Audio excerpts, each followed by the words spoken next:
Hello दोस्तों, नमस्कार। स्वागत है आप सभी का संगीत के इस नए सेशन में। दोस्तों, उम्मीद करते हैं कि आप लोग दुर्गा पूजा का बहुत ही आनंद लिए होंगे और माँ दुर्गा से आप लोग प्रार्थना किए होंगे कि आप सभी लोग जो है सफल हो जाए। दोस्तों, मैंने भी प्रार्थना की है आप लोगों के लिए कि आप लोग दोस्तों सफल हों। ठीक है, चलिए दोस्तों, आज प्रश्न हम लोग देखेंगे। यहाँ पे हम लोग का जो प्रश्न है काफ़ी इंपॉर्टेंट रहने वाला है संगीत विद्यार्थियों के लिए। संगीत के अगर एग्जाम्स देने वाले हैं आप, BPSC TRE 4, STET, TMRS, D Ed, triple SP या फिर अन्य, तो आप लोगों के लिए जो है काफ़ी फ़ायदेमंद यहाँ पे होने वाला है। तो दोस्तों सेशन को देख लीजिएगा, क्योंकि प्रश्न जो है आज यहाँ पे आपको कैसे तो मॉडरेट देखने को मिलेंगे, क्योंकि प्रश्न जो है सीधे लैंग्वेज में नहीं पूछा गया है। प्रश्न बिल्कुल मॉडरेट कर दिया गया है, तो आप लोग सारे प्रश्नों को अच्छे से देख लीजिएगा। ठीक है, चलिए हम सेशन को दोस्तों अपना शुरू करते हैं। लेकिन उससे पहले आप लोग जानते ही हैं कि आपसे खास छोटी सी रिक्वेस्ट है मेरे दोस्त, कि चैनल को सब्सक्राइब करके नोटिफिकेशन को ऑल पे सेट कर लीजिएगा, ताकि संगीत का जो भी सेशन आएगा संगीत का, तो वो आपके पास सबसे पहले पहुंच जाए और आपको सारा सेशन मिलता रहे। ठीक है, चलिए हम शुरू करते हैं। अपने पहले प्रश्न को हम देखेंगे दोस्तों। पहला प्रश्न हमारा क्या पूछ रहा है, यहाँ पूछ रहा है कि ध्वनि अथवा नाद की सूक्ष्म इकाई को क्या कहा जाता है। दोस्तों देखिए, ध्वनि अथवा नाद, इसकी जो ध्वनि जो होती है और नाद जो होती है, उसकी जो सूक्ष्म इकाई होती है, उसको क्या कहा जाता है। तो यहाँ पे जो जवाब हो जाएगा, हमारा जवाब हो जाएगा दोस्तों ऑप्शन नंबर सी, इसको श्रुति कहा जाता है। और श्रुति से ही स्वर बनते हैं, नाद से श्रुति और श्रुति से स्वर। नाद की संख्या की अगर बात कर ले तो नादों की संख्या जो होती है वो क्या होती है, असंख्य होती है। ठीक है, असंख्य नादों में से 22 नाद को चुनकर क्या बनता है, श्रुति बनता है। और उन्हीं 22 श्रुतियों में से जो है शुद्ध आपका चुनकर उसको क्या बनाते हैं, स्वर बनाते हैं दोस्त, स्वर बनाते हैं। ठीक है, याद रखिएगा, स्वर बनता है। तो नाद से श्रुति और श्रुति से स्वर बनते हैं। ठीक है, देखिए अब यहाँ पे जो हमारा प्रश्न है, यहाँ पे श्रुति, इसका जवाब हो गया। अनुनाद क्या होता है, देखिए वाद्यों में जो है ना गूंजन, गूंज, यानी आप जो जैसे गूंज जो होता है, वाद्यों में गूंज के लिए जो है तरब के तार लगाए जाते हैं। वो अनुनाद उत्पन्न जो होता है, गूंज यानी अनुनाद, उसको क्या कहते हैं, अनुनाद के लिए क्या होता है, तरब के तार लगाए जाते हैं, जिससे क्या होते हैं कि गूंज उत्पन्न होते हैं वाद्यों में। ये आपके एक्स्ट्रा थे, बता दिए। आगे देखते हैं। अगला प्रश्न हमारा है कि विद्वान तथा साहित्य यानी कि ग्रंथ जो साहित्य है, उसके अनुसार श्रुतियों की संख्या कितनी है। देखिए विद्वानों की अगर हम बात कर ले, साहित्यों की अगर हम बात कर ले, तो उन सभी में जो है दोस्तों श्रुतियों की संख्या जो बताई गई है वो आपकी कितने श्रुति, इसका जवाब हो जाएगा ऑप्शन नंबर बी, यानी कि 22 श्रुतियां बताई गई है। आप लोग जानते ही होंगे, आप लोग को याद होगा, तिब्रा, कुमुद्दी, मंद्रा, छंदोवती, दयावती, रजनी, रिक्तिका, रौद्री, क्रोधा, वज्रिका, प्रसारणी, प्रीति, मार्जनी, क्षिति।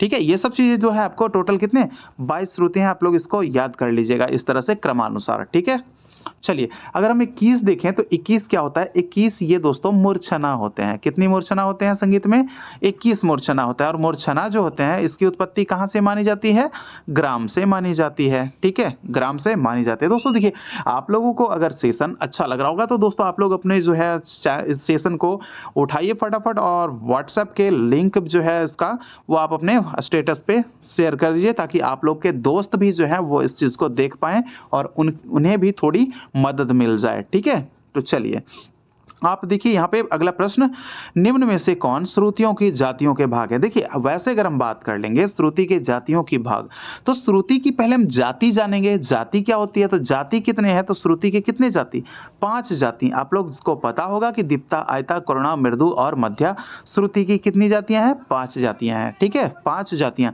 और उन जातियों में क्या होता है, रस जो होते हैं विद्यमान होते हैं। यानी कि भरत के रस का वर्णन किसने किया, भरत ने किया। कितने रस बताए, तो 8 रस बताए। ठीक है, 8 रस बताए हैं। और जो जातियां होती है दीप्ता, आयता, करुणा, मृदु, मध्या, जो कि मैंने बताया, उसमें क्या होता है कि रस जो विद्यमान होते हैं, तो उन्हीं के वो क्या कहलाते हैं, वो भाग कहलाते हैं। दोस्तों ये मैं आपको बता चुका हूं कि कौन सी जातियां जो है वो किस रस की प्रधानता है उसमें, तो ये चीज मैं बता चुका हूं और आगे आने वाले सेशन में भी आपको बता दूंगा। तो ठीक है, तो यहाँ पे देखिए इस हिसाब से तो अभी यहाँ पे सभी मानेंगे ना, क्योंकि यहाँ पे सम्मिलित रूप से है।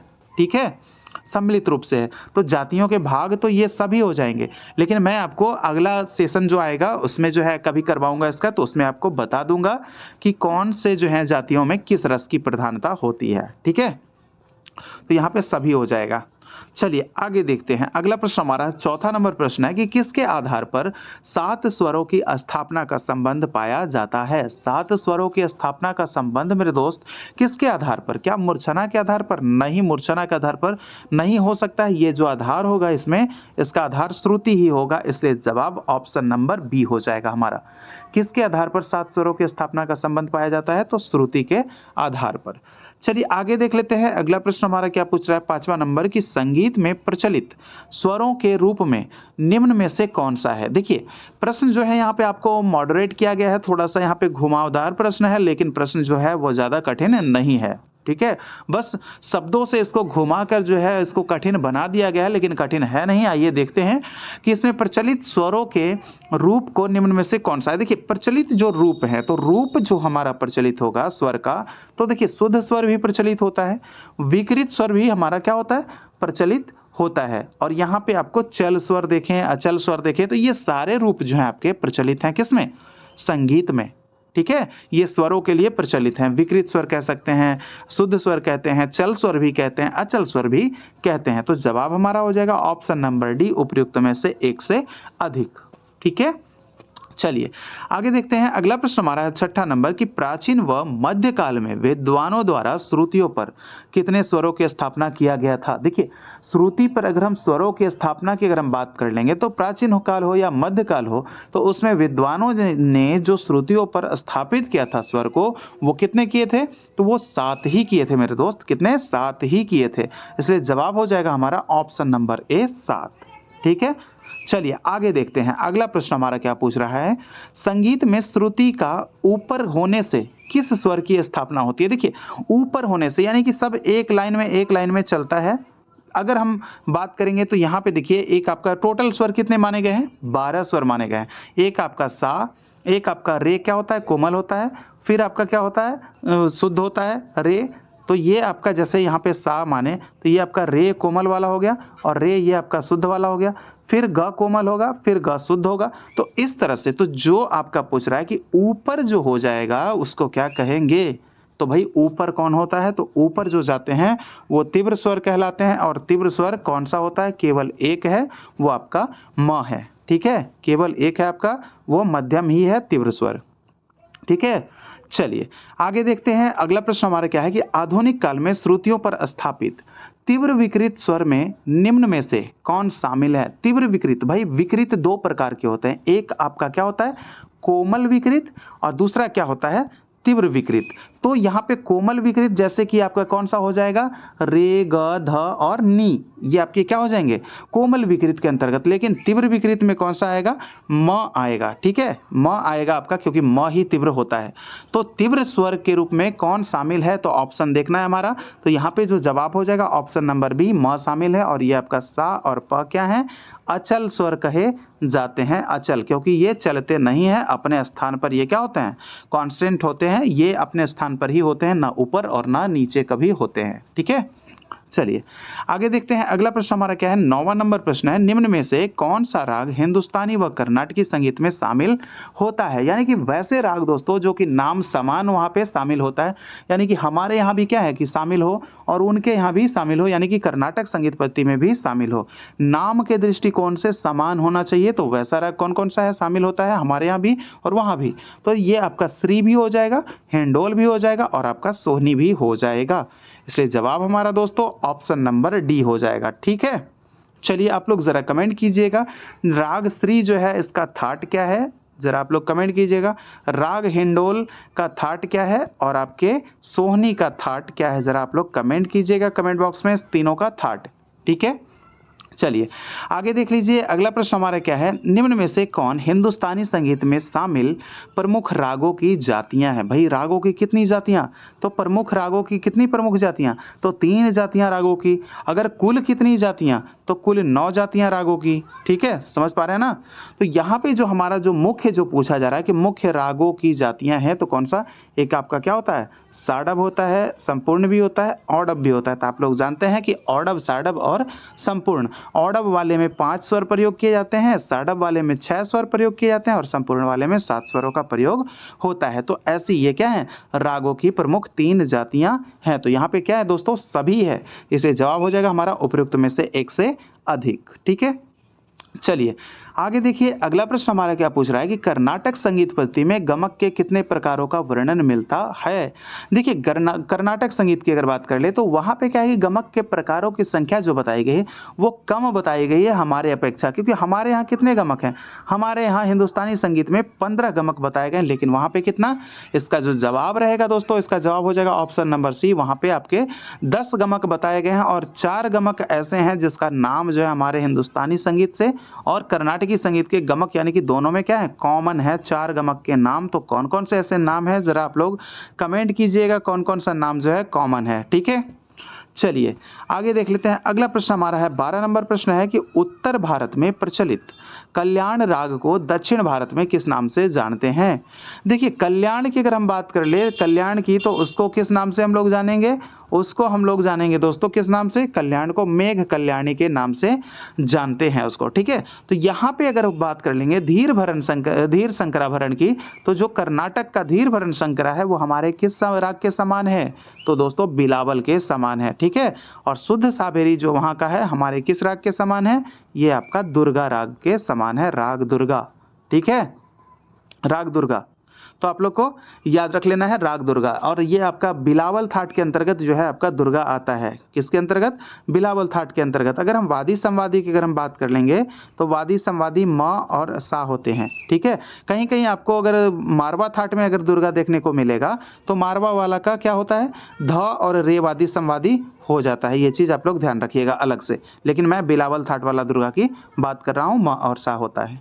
ठीक है, चलिए तो यहाँ पे आपका जवाब मिल गया। आगे देखते हैं 13 नंबर प्रश्न है मेरे दोस्त, क्या प्रश्न है कि किस काल में श्रुतियों की स्थापना का वर्णन किया गया है। तो दोस्तों काल बताना है इसका कि कौन सा काल है, क्या प्राचीन काल, मध्यकाल, आधुनिक काल। तो दोस्तों हम अगर बात कर रहे हैं तो यहाँ पे आपको सारे काल सही होंगे, प्राचीन काल भी, मध्यकाल भी और आधुनिक काल भी। तो किस काल में श्रुतियों की स्थापना का वर्णन किया गया है, तो जवाब हो जाएगा हमारा उपयुक्त में से एक से अधिक, क्योंकि ये आपके भरत काल में भी थे, मध्यकाल में यानी कि हम बात कर लेंगे तो जो आपके सारंगदेव वगैरह थे उस समय भी था, और हम बात कर लेंगे आधुनिक समय में तो आज के डेट में भी आपके श्रुतियों की स्थापना का वर्णन किया जाता है। तो इसलिए जवाब उपयुक्त में से एक से अधिक। देख रहे हैं ना दोस्तों प्रश्न कैसा है, लेकिन आपको जवाब कैसे देना है, तो इसलिए थोड़ा सा आप लोग इसको धैर्य देख कर रखकर पूरा जो है सेशन देख लीजिए, क्योंकि प्रश्न जो है यहाँ पे आपको मॉडरेट देखने को मिल रहा है।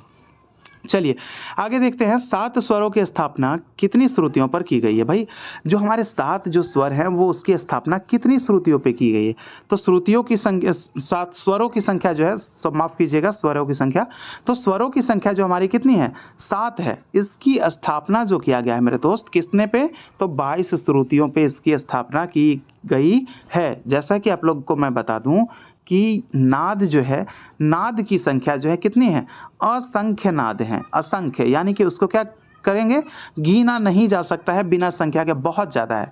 तो उन्हीं नादों में से 22 जो ऐसे प्रमुख नाद हैं मेरे दोस्त, उनको चुन लिया गया है और उनको नाम दिया गया क्या, उनको नाम दिया गया श्रुति। और इन्हीं 22 श्रुतियों में से 7 मुख्य श्रुति को चुन लिया गया है और इन्हें क्या नाम दिया गया, इन्हें स्वर नाम दे दिया गया है। तो समझे ना इस चीज को। तो नाद से क्या बना, नाद से बना श्रुति और श्रुति से क्या बना, स्वर। ठीक है, और स्वर से फिर आपको ग्राम बन जाएगा, क्योंकि स्वर जो है वहां श्रुति और स्वर के रहने के निवास स्थान को ही तो ग्राम कहते हैं। ठीक है ना, आगे पढ़ाऊंगा, ज्यादा मैं अभी आपको यहाँ पे नहीं बताऊंगा, आगे पढ़ाऊंगा। चलिए आगे देख लेते हैं। अगला प्रश्न हमारा क्या है, स्वरों के मध्य कितने नए स्थान स्थापित किए जा सकते हैं। दोस्तों देखिए ये जो प्रश्न है ना, इसका जो है ज़्यादा विस्तृत जो है इसका देखने को नहीं मिला है हमें, लेकिन ऐसे इसका जो जवाब दिया जाता है इसका 5 दिया जाता है। एक बार ज़रा सा इस प्रश्न को आप लोग देखिएगा, और मैं इसकी तलाश में हूँ, इसको खोजकर जो है इसका थोड़ा सा मैं आप लोगों के सामने डिटेल लाकर प्रस्तुत करूंगा। ठीक है, इसलिए यहाँ पे जो अभी वर्तमान में जो आंसर मिला है, यहाँ पे आपको डायरेक्ट 5 मिला है कि स्वरों के मध्य कितने नए स्थान स्थापित किए जा सकते हैं, तो ये आपके 5 हैं। ठीक है, चलिए आगे देख लेते हैं। 16 नंबर प्रश्न हमारा क्या पूछ रहा है कि स्वरों को कितने भागों में बांटा गया। भैया स्वर जो है हमारे कितने भाग में, तो अगर हम बात करेंगे 16 नंबर की तो इसको दो भागों में बांटा गया है। ठीक है, एक आपके अगर हम बात कर लेंगे तो शुद्ध स्वर और दूसरा हम बात कर लेंगे तो विकृत स्वर। ये आपके दो भागों में बांटे गए हैं, शुद्ध और विकृत के फॉर्म में। ठीक है, चलिए आगे देख लेते हैं। अगला प्रश्न है, जो स्वर नियत स्थान पर गाए जाते हैं वह क्या कहलाते हैं। अगर हम नियत स्थान की अगर हम बात कर ले तो वैसे स्वर को क्या कहेंगे, वैसे स्वर को कहेंगे स्थिर स्वर भी कहेंगे, वैसे स्वर को मूल स्वर भी कहेंगे, वैसे स्वर को शुद्ध स्वर भी कहे जा सकते हैं। क्योंकि वो अपने नियत स्थान पर उसकी गायन हो रही है, वो उसका स्थान आगे पीछे जो है नहीं हो रहा है। तो जो मूल स्वर होंगे, स्थिर स्वर होंगे या शुद्ध स्वर होंगे, उन्हीं का नियत स्थान पर गायन होता है, तो वे स्वर क्या कहलाते हैं। तो ये सब आपके यहाँ तीनों हो गए। जवाब हमारा हो जाएगा उपरोक्त में से एक से अधिक। ठीक है, चलिए आगे देख लेते हैं। अगला प्रश्न हमारा क्या है कि शुद्ध स्वरों की संख्या कितनी है। देखिए अब प्रश्न जो है यहाँ पे क्या पूछ रहा है, 18 नंबर प्रश्न है कि शुद्ध स्वरों की संख्या कितनी है, तो शुद्ध हमारे 7 हैं। अगर पूछे कुल स्वरों की संख्या कितनी है, तो कुल भैया 12, क्योंकि इसमें विकृत भी जोड़ेंगे। विकृत स्वर कितने हैं, 5 हैं, रे ग म ध नी। ठीक है, ये आपके क्या है, 5 स्वर जो है आपके विकृत हैं, तो कुल स्वरों में 12 हो जाएंगे, क्योंकि उसको भी जोड़कर बात करनी है। लेकिन शुद्ध स्वरों की संख्या दोस्त 7 ही मानी गई है। आगे देखते हैं। अगला प्रश्न हमारा है कि शुद्ध स्वरों को कितने भागों में बांटा गया है। देखिए शुद्ध स्वर जो होते हैं ना भाई, शुद्ध, तो शुद्ध स्वर को यहाँ पे अगर पूछेगा तो इसको कितने भागों में, तो एक आपका हो जाता है चल और दूसरा हो जाता है आपका अचल। चल के अंतर्गत में आपके कौन आते हैं, चल के अंतर्गत में आपके आते हैं रे ग म ध नी। ठीक है, 5 स्वर आपके आए चल के अंतर्गत। अचल में 2 स्वर आए, कौन कौन, सा और प। तो इसलिए स्वरों जो है शुद्ध स्वरों को कितने भागों में, जवाब हो जाएगा 2 भागों में। ठीक है, शुद्ध स्वर को अगर पूछे तो 2 भागों में, अगर केवल स्वर पूछे तो भी 2 भागों में। क्योंकि अगर स्वर पूछता है, आपको मैंने ऊपर बताया कि विकृत और आपका शुद्ध। ठीक है, और शुद्ध स्वर भी 2 भाग में, चल और अचल। ठीक है, और विकृत अगर बात करेगा, विकृत स्वरों को कितने भागों में, तो उसके भी 2 भाग होंगे। कैसे, एक कोमल विकृत और दूसरा क्या होगा, तीव्र विकृत। समझ पा रहे हैं ना मेरी बात को। ठीक है, चलिए अब बढ़ते हैं आगे। अगला प्रश्न है, क्या पूछा जा रहा है यहाँ पे कि चल स्वर को चिन्हित करें। देखिए चल स्वर कौन है भैया, इसको पहचानना है। चल स्वर, तो चल स्वर यानी कि जो क्या होते हैं, चलते हैं, और अचल स्वर जो कि आपके नहीं चलते हैं। देखिए तो अचल जो है आपका नहीं चलता है, तो हम जानते हैं प जो है हमारा और सा जो है क्या है, अचल है। और यहाँ चल पूछ रहा है ना, जवाब हमारा हो जाएगा ऑप्शन नंबर बी, यानी कि यहाँ पे जो रे है आपका वो क्या है, चल है। ठीक है, आगे देखिए। अगला प्रश्न हमारा है 21 नंबर का कि किसने चल स्वरों को चिन्हित करने के लिए नीचे पड़ी लकीर लगाई। यानी कि चल स्वर जो चलते हैं, जैसे कि आपका रे हो गया, पड़ी लकीर लगा दिए, एक आपका शुद्ध हो जाता है, फिर ग हो जाता है, पड़ी लकीर लगा दिए, फिर आपका शुद्ध होता है। तो इस तरह से ये कोमल बना दिए गए, इस तरह से ये क्या किए, कोमल बना दिए गए। यानी कि ग अपने निचले स्थान पर भी हो सकता है और रे भी अपना निचले स्थान पर हो सकता है। तो इसमें जो है चिन्हित करने का जो काम किया है वो हमारे स्वर लिपि पद्धति के निर्माता यानी कि भातखंडे जी के द्वारा किया गया है। ठीक है, चलिए तो कोमल के लिए नीचे लकीर भाई, और आपके तीव्र के लिए क्या करते हैं, ऊपर खड़ी लकीर से दर्शाते हैं। आगे देखिए। अगला प्रश्न हमारा 22 नंबर, भारतीय संगीत में कौन से स्वर अचल माने जाते हैं। भारतीय संगीत के जो स्वर हैं, कौन से स्वर हैं जो अचल माने जाते हैं, यानी अचल यानी कि बिना चलने वाले। तो मैंने बताया कि आपके जो है यहाँ पे पंचम है और षडज है, ये क्या है, ये अचल माने जाते हैं। ठीक है, क्योंकि म जो है अपने स्थान से ऊपर चढ़ता है और ये विकृत के अंतर्गत चला जाता है। इसलिए जवाब हमारा क्या हो जाएगा, पंचम भी और षडज भी। जवाब हमारा हो जाएगा उपयुक्त में से एक से अधिक। ठीक है, चलिए आगे देख लेते हैं। अगला प्रश्न हमारा क्या है 23 नंबर, उन स्वरों को क्या कहा जाता है जो अपने निश्चित स्थान से ऊपर या नीचे बताए जाते हैं। तो दोस्तों उन स्वर को क्या कहेंगे, तो यहाँ पे जो है या तो ऊपर होगा या तो नीचे होगा। ठीक है, ये हमारा शुद्ध है, यहाँ से ऊपर या नीचे। तो उन स्वरों को क्या कहते हैं, तो उन स्वरों को दोस्तों क्या कहेंगे, उसको कहेंगे विकृत स्वर। ठीक है, उनको तो विकृत कहेंगे ही, ऊपर हो या नीचे हो। लेकिन यहाँ पे ऊपर नीचे जो स्थान पे आ जाते हैं तो उसको क्या कहेंगे, उसको कहेंगे चल स्वर। ठीक है, उसको क्या कहेंगे? चल स्वर कहेंगे, क्योंकि वो चलते हैं, ऊपर भी होते हैं और नीचे भी हो सकते हैं। चलिए आगे देखते हैं। अगला प्रश्न हमारा है 24 नंबर का, विकृत स्वरों की संख्या कितनी है? दोस्तों विकृत स्वरों की अगर हम संख्या की अगर हम बात कर लेंगे यहाँ पे, तो विकृत स्वरों की संख्या हमारी कितनी हो जाती है? जवाब हो जाएगा 5। कौन कौन सा? रे, ठीक है, ग, म, ध और नी। कितने स्वर हो गए? 1 2 3 4 5, ये आपके 5 स्वर हो गए। तो ये आपके जवाब हो जाएंगे ऑप्शन नंबर सी, यानी कि विकृत स्वरों की संख्या 5। आगे देखते हैं दोस्त, अगला प्रश्न हमारा है 25 नंबर की, विकृत स्वर के कौन से प्रकार हैं? तो विकृत स्वर के अगर हम प्रकारों की अगर हम बात कर लेंगे, तो मैंने बताया आपको कि कोमल स्वर भी होते हैं विकृत, और तीव्र भी विकृत के अंतर्गत में आते हैं। इसके भी 2 प्रकार हैं, तो यही दोनों प्रकार हैं दोस्त। इसलिए जवाब हमारा हो जाएगा उपयुक्त में से एक से अधिक। ठीक है दोस्तों, देखिए प्रश्न जो है आज का ज़्यादा कठिन तो है नहीं, लेकिन आप लोग जो है इस चीज़ को बस क्या करना है, माइंड सेट करना है बस। इसके अलावा इसके लिए कुछ नहीं करना है आपको, इसको याद करने की भी ज़रूरत नहीं है। याद तो आपको बस देख कर ही हो जा रही होगी, क्योंकि ऐसे भी प्रश्न पूछे जा सकते हैं। प्रश्न तो बहुत ईजी है, लेकिन घुमावदार भी प्रश्न पूछे जा सकते हैं। ठीक है, आगे देखिए। अगला प्रश्न है, विकृत होकर नीचे की ओर कितने स्वर जाते हैं?